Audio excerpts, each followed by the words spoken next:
Welcome to ನಮ್ಮನೆ ಊಟ. ನಮಸ್ಕಾರ ವೀಕ್ಷಕರೇ. ಇಷ್ಟು ದಿನ ಬರೀ ತುಂಬ ಸ್ವೀಟ್ ರೆಸಿಪಿಗಳನ್ನೇ ಅಪ್ಲೋಡ್ ಮಾಡಿದ್ದೀನಿ. ಸೊ ಇವತ್ತು ವೆರೈಟಿಯಾಗಿ ಡಿಫ್ರೆಂಟ್ ಆಗಿರಲಿ ಅಂತ ಸ್ವಲ್ಪ ಖಾರವಾಗಿರ್ತಕ್ಕಂಥ ವಡಾ ಪಾವ್ ಮಾಡ್ತಾ ಇದ್ದೀನಿ. ಹಾಗಾದರೆ ಬನ್ನಿ, ನಿಮಗೆ ನನ್ನ ರೆಸಿಪಿಗಳು ಇಷ್ಟವಾಗಿದ್ದಲ್ಲಿ ನನ್ನ ಚಾನಲನ್ನು ಸಬ್ಸ್ಕ್ರೈಬ್ ಮಾಡಿ, ಹಾಗೆ ಹೊಸ ರೆಸಿಪಿಗಳ ನೋಟಿಫಿಕೇಷನ್ಗಾಗಿ ಬೆಲ್ ಐಕನ್ ಕ್ಲಿಕ್ ಮಾಡಿ.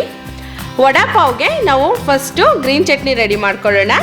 ಅದಕ್ಕೋಸ್ಕರ ಒಂದು ಮಿಕ್ಸಿ ಜಾರಿಗೆ ಒಂದು 4 ಹಸಿರು ಮೆಣಸಿನ್ಕಾಯಿ ಹಾಕ್ಕೊಳ್ತಾ ಇದ್ದೀನಿ. ನಂತರ ಒಂದು 4 ಬೆಳ್ಳುಳ್ಳಿ ಪಾವು, ಸ್ವಲ್ಪ ಪುದೀನ ಸೊಪ್ಪಿಗಿಂತ ಜಾಸ್ತಿ ಸ್ವಲ್ಪ ಕೊತ್ತಂಬರಿ ಸೊಪ್ಪು, ಹಾಗೆ ಒಂದು ಅರ್ಧ ನಿಂಬೆ ಹಣ್ಣಿನ ರಸ, ರುಚಿಗೆ ತಕ್ಕಷ್ಟು ಉಪ್ಪು, ಒಂದು 2 ಟೇಬಲ್ ಸ್ಪೂನಷ್ಟು ನೀರು. ಇಷ್ಟನ್ನು ಹಾಕಿ ಇದನ್ನ ಗ್ರೈಂಡ್ ಮಾಡ್ಕೊಳ್ಳೋಣ. ನೋಡಿ, ಈಗ ಗ್ರೈಂಡ್ ಮಾಡಿದ್ದೀನಿ. ಗ್ರೈಂಡ್ ಮಾಡಿದ್ಮೇಲೆ ಈ ರೀತಿ ಇರಬೇಕು ಕನ್ಸಿಸ್ಟೆನ್ಸಿ. ತುಂಬ ತೆಳು ಇರಬಾರ್ದು, ತುಂಬ ತಿಕ್ಕಾಗೂ ಇರಬಾರ್ದು.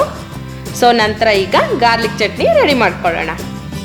ಗಾರ್ಲಿಕ್ ಚಟ್ನಿಗೆ ನಾನು ಒಂದು ಬಾಣಲಿ ಇಟ್ಕೊಂಡಿದ್ದೀನಿ. ಅದಕ್ಕೆ ಒಂದು 20 ಕಡಲೆ ಬೀಜ ಹುರ್ಕೊಳ್ಳೋಣ. ಮೊದಲಿಗೆ ಒಂದು 2 ನಿಮಿಷ ಇದನ್ನು ಇದೇ ರೀತಿ ಹುರ್ಕೊಳ್ಳೋಣ. ನಂತರ ಇದಕ್ಕೆ ಒಂದು 4 ರಿಂದ 5 ಬ್ಯಾಡಿಗೆ ಮೆಣಸಿನ್ಕಾಯಿ ಹಾಕ್ತಾ ಇದ್ದೀನಿ. ಇದು ಜಾಸ್ತಿ ಖಾರ ಇರೋದಿಲ್ಲ. ಸೊ ಇದು ಹಾಕಿದ ನಂತರ ಜಸ್ಟ್ 1 ನಿಮಿಷ ಹುರ್ಕೊಳ್ಳೋಣ. ನಂತರ ಇದಕ್ಕೆ ಒಂದು ಅರ್ಧ ಕಪ್ನಷ್ಟು ಒಣ ಕೊಬ್ಬರಿ ಹಾಕ್ಕೊಳ್ಳೋಣ. ಒಣ ಕೊಬ್ಬರಿ ಹಾಕಿದ ನಂತರ ಜಸ್ಟ್ 1 ನಿಮಿಷ ಈ ರೀತಿ ಹುರ್ಕೊಳ್ಳೋಣ. ಅಂದರೆ ಅದು ಸ್ವಲ್ಪ ಈಗ ಬಿಸಿ ಹಾಕಬೇಕು. ಈಗ ಇದಕ್ಕೆ ಒಂದು 5 ರಿಂದ 6 ಬೆಳ್ಳುಳ್ಳಿ ಪಾವು ಹಾಕ್ಕೊಳ್ಳೋಣ. ಸೊ ಈಗ ಇದು ಅಷ್ಟೂ ಮಿಕ್ಸ್ ಏನಿದೆ ಇದನ್ನು ಲೋ ಫ್ಲೇಮಲ್ಲಿ ನಿಧಾನಕ್ಕೆ ಹುರ್ಕೊಳ್ಳೋಣ, ಕೆಂಪುಗಾಗೋವರೆಗೂ. ನೋಡಿ, ಈಗ ಇದು ಹುರಿದಿದ್ದಾಯಿತು. ಇದನ್ನು ಒಂದು ಬೌಲಿಗೆ ಟ್ರಾನ್ಸ್ಫರ್ ಮಾಡ್ಕೊಳ್ಳೋಣ. ಇದು ಸ್ವಲ್ಪ ಹೊತ್ತು ಕೂಲ್ ಆಗಲಿ. ಆನಂತರ ಇದನ್ನು ಗ್ರೈಂಡ್ ಮಾಡ್ಕೊಳ್ಳೋಣ. ಈಗ ಹೆಂಗು ಬಾಣಲಿ ಬಿಸಿ ಇರುತ್ತಲ್ಲ, ಅದಕ್ಕೆ 1 ಟೇಬಲ್ ಸ್ಪೂನಷ್ಟು ಎಳ್ಳು ಹಾಕ್ತಾ ಇದ್ದೀನಿ. ಜಸ್ಟ್ ಫ್ಲೇಮ್ ಆಫ್ ಮಾಡ್ಕೊಂಡಿರಿ, ಆ ಬಿಸಿಗೆ ಸಾಕು. ಇದನ್ನು ಹುರ್ಕೊಂಡು ಸಪ್ರೇಟಾಗಿ ಇಟ್ಕೊಳ್ಳಿ. ಈಗ ಒಂದು ಮಿಕ್ಸಿ ಜಾರಿಗೆ ಏನು ನಾವು ಹುರಿದಿಟ್ಟಿದ್ವಲ್ಲ ಅದು ಕೂಲ್ ಆಗಿದೆ, ಅದನ್ನು ಗ್ರೈಂಡ್ ಮಾಡ್ಕೊಳ್ಳೋಣ. ಆದಷ್ಟು ತರಿಯಾಗಿ ಇದನ್ನು ಗ್ರೈಂಡ್ ಮಾಡ್ಕೊಳ್ಳೋಣ. ನೋಡಿ, ಈ ರೀತಿ ತುಂಬ ಫೈನ್ ಪೌಡರ್ ಮಾಡ್ಕೊಳ್ಳೋದು ಬೇಡ.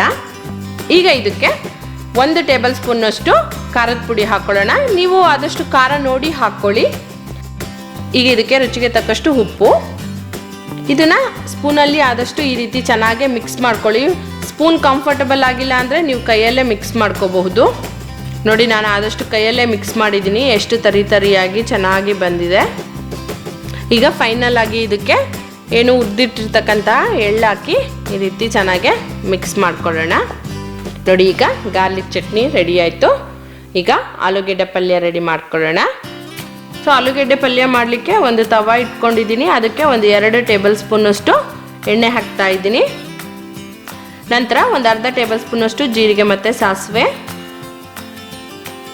ಒಂದು 2 ಹಸಿರು ಮೆಣಸಿನ್ಕಾಯಿನ ಈ ರೀತಿ ಚಿಕ್ಕದಾಗಿ ಹಚ್ಕೊಂಡಿದ್ದೀನಿ. ಹಾಗೆ ಒಂದು ಅರ್ಧ ಕಪ್ಪಷ್ಟು ಸಣ್ಣಗೆ ಹಚ್ಚಿರ್ತಕ್ಕಂಥ ಈರುಳ್ಳಿ. ಇದಿಷ್ಟನ್ನು ಸ್ವಲ್ಪ ಟ್ರಾನ್ಸ್ಲೂಸೆಂಟ್ ಆಗೋವರೆಗೂ ಹುರ್ಕೊಳ್ಳೋಣ. ಆನಂತರ ಇದಕ್ಕೆ 1 ಟೇಬಲ್ ಸ್ಪೂನಷ್ಟು ಜಿಂಜರ್ ಗಾರ್ಲಿಕ್ ಪೇಸ್ಟು ಮತ್ತು 1 ಚಿಟಿಕೆ ಅರಿಶಿನ, ಇಷ್ಟನ್ನು ಹಾಕಿ ಮಿಕ್ಸ್ ಮಾಡ್ಕೊಳ್ಳೋಣ. ನಂತರ ಇದಕ್ಕೆ 2 ಬೇಯಿಸಿರ್ತಕ್ಕಂತಹ ಆಲೂಗೆಡ್ಡೆನ ಸಿಪ್ಪೆ ತೆಗೆದು ಈ ರೀತಿ ಸ್ಮ್ಯಾಶ್ ಮಾಡಿದ್ದೀನಿ, ಅದು ಹಾಕ್ಕೊಳ್ಳೋಣ. ನಂತರ ಇದಕ್ಕೆ ರುಚಿಗೆ ತಕ್ಕಷ್ಟು ಉಪ್ಪು, ಸ್ವಲ್ಪ ಕೊತ್ತಂಬರಿ ಸೊಪ್ಪು, ಇಷ್ಟನ್ನು ಹಾಕಿ ಚೆನ್ನಾಗಿ ಒಂದ್ಸರಿ ಮಿಕ್ಸ್ ಮಾಡ್ಕೊಳ್ಳೋಣ. ನೋಡಿ, ಮಿಕ್ಸ್ ಮಾಡಿದ್ದೀನಿ. ಇದಕ್ಕೆ ನೀವು ಬೇಕಂದರೆ ಇನ್ನೂ ಒಂದು ಸ್ವಲ್ಪ ನಿಂಬೆ ಹಣ್ಣಿನ ಜ್ಯೂಸು ಮತ್ತು ಸ್ವಲ್ಪ ಗರಂ ಮಸಾಲ ಹಾಕ್ಕೋಬೋದು. ಇನ್ನೂ ತುಂಬಾ ಚೆನ್ನಾಗಿರುತ್ತೆ ಮತ್ತು ಸ್ಟ್ರಾಂಗ್ ಇರುತ್ತೆ. ಈಗ ಆಲೂಗೆಡ್ಡೆ ಬೋಂಡ ಮಾಡಲಿಕ್ಕೆ 1 ಕಪ್ಪು ಕಡಲೆ ಹಿಟ್ಟು,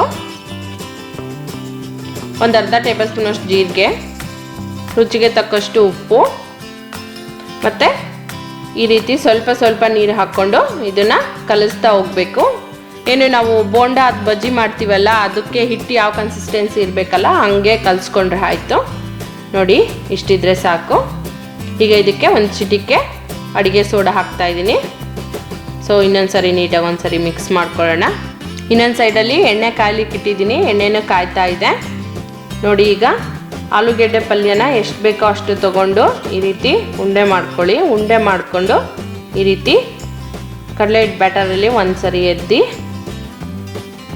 ಇದನ್ನು ಈಗ ಡೈರೆಕ್ಟಾಗಿ ಎಣ್ಣೆಗೆ ಹಾಕ್ಕೊಳ್ಳೋಣ. ಅದೇ ರೀತಿ ಒಂದು 4 ಹಾಕಿದ್ದೀನಿ. ಸೊ ಇದನ್ನು ಈಗ ಮೀಡಿಯಮ್ ಫ್ಲೇಮಲ್ಲಿ ಗೋಲ್ಡನ್ ಬ್ರೌನ್ ಕಲರ್ ಬರೋವರೆಗೂ ಎಣ್ಣೆಯಲ್ಲಿ ಕರಿಯೋಣ. ನೋಡಿ ಎಷ್ಟು ಚೆನ್ನಾಗಿ ಬಂದಿದೆ ಕಲರು. ಈಗ ಇದು ರೆಡಿ ಆಯಿತು. ಸೊ ಇವನ್ನ ಎಣ್ಣೆಯಿಂದ ಕಡೆಗೆ ತಕ್ಕೊಳ್ಳೋಣ. ನಂತರ ಒಂದು 3ರಿಂದ 4 ಹಸಿರು ಮೆಣಸಿನ್ಕಾಯಿ ತಗೊಂಡು ಈ ರೀತಿ ಮಧ್ಯ ಭಾಗಕ್ಕೆ ಸೀಳ್ಕೋಬೇಕು. ಈಗ ಹೇಗೂ ಎಣ್ಣೆ ಬಿಸಿ ಇರುತ್ತಲ್ಲ, ಅದೇ ಎಣ್ಣೆಗೆ ಯಾವುದಾದ್ರೂ ಈ ಥರ ಕರಿಯೋದನ್ನು ಯೂಸ್ ಮಾಡಿಕೊಂಡು ಅದರಲ್ಲಿ ಹಾಕಿ ಈ ರೀತಿ ಎಣ್ಣೆಯಲ್ಲಿ ಎದ್ದಿ ತೆಗಿಬೇಕು. ಸೊ ಆವಾಗ ಸಿಡಿಯೋದಿಲ್ಲ. ಇಲ್ಲ ಅಂದರೆ ಇದು ತುಂಬ ಡೇಂಜರ್, ಇದು ತುಂಬಾ ಸಿಡಿಯುತ್ತೆ ಎಣ್ಣೆ. ತುಂಬ ಕೇರ್ಫುಲ್ಲಾಗಿ ಮಾಡ್ಕೊಳ್ಳಿ ಇದನ್ನು. ಈ ರೀತಿ ಡಿಪ್ ಮಾಡಿ ತೆಗೆದ್ರೆ ನೋಡಿ ಅದರಲ್ಲಿ ಸ್ವಲ್ಪ ವೈಟ್ ಪ್ಯಾಚಸ್ ಬರುತ್ತಲ್ಲ, ಸೊ ಆ ರೀತಿ ಬರೋಕ್ಕೆ ಸ್ಟಾರ್ಟ್ ಆದರೆ ಇದು ರೆಡಿ ಆಯಿತು ಅಂತ. ಸೊ ಈಗ ಮಿರ್ಚಿನೂ ರೆಡಿ ಆಯಿತು. ನಂತರ ಈಗ ಲಾಸ್ಟಿಗೆ ವಡಾ ಪಾವ್ ಹೇಗೆ ಅರೇಂಜ್ ಮಾಡೋದು ಅಂತ ನೋಡೋಣ. ಸೊ ನಾನಿಲ್ಲಿ 2 ಪಾವ್ ತೊಗೊಂಡಿದ್ದೀನಿ. ಅದನ್ನು ಈ ರೀತಿ ಮಧ್ಯಕ್ಕೆ ಕಟ್ ಮಾಡಿಕೊಂಡು ಕೆಳಭಾಗಕ್ಕೆ ಗಾರ್ಲಿಕ್ ಚಟ್ನಿ ಏನು ರೆಡಿ ಮಾಡಿದ್ದೀವಲ್ಲ ಅದನ್ನು ಸ್ಪ್ರೆಡ್ ಮಾಡಿದ್ದೀನಿ. ಅದೇ ರೀತಿ ಮೇಲಕ್ಕೆ ಗ್ರೀನ್ ಚಟ್ನಿನ ಸ್ಪ್ರೆಡ್ ಮಾಡೋಣ. ನಂತರ ಈ ಆಲೂ ಬೋಂಡ ತೊಗೊಂಡ್ಬಿಟ್ಟು ಇದನ್ನು ಮಧ್ಯದಲ್ಲಿ ಇಟ್ಬಿಟ್ಟು ಇದನ್ನ ಮೇಲ್ಗಡೆ ಇಟ್ಟು ಈ ರೀತಿ ಪ್ರೆಸ್ ಮಾಡ್ಕೊಳ್ಳೋಣ. ಸೊ ಈಗ ಇದು ರೆಡಿ ಆಯಿತು. ಅದೇ ರೀತಿ 2 ವಡಾ ಪಾವ್ ರೆಡಿ ಮಾಡ್ಕೊಂಡಿದ್ದೀನಿ. ಈಗ ಇದಕ್ಕೆ ಚಿಲ್ಲಿ, ಈರುಳ್ಳಿ, ಕೊತ್ತಂಬರಿ ಸೊಪ್ಪು ಮತ್ತು ಗಾರ್ಲಿಕ್ ಚಟ್ನಿನ ಸೈಡಲ್ಲಿ ಇಟ್ಬಿಟ್ರೆ vada pav is ready to serve. ನಿಮಗೆ ನನ್ನ ವೀಡಿಯೋಸ್ ಇಷ್ಟವಾಗಿದ್ದಲ್ಲಿ ಶೇರ್ ಮಾಡಿ, ಲೈಕ್ ಮಾಡಿ, ಸಬ್ಸ್ಕ್ರೈಬ್ ಮಾಡಿ. Thank you.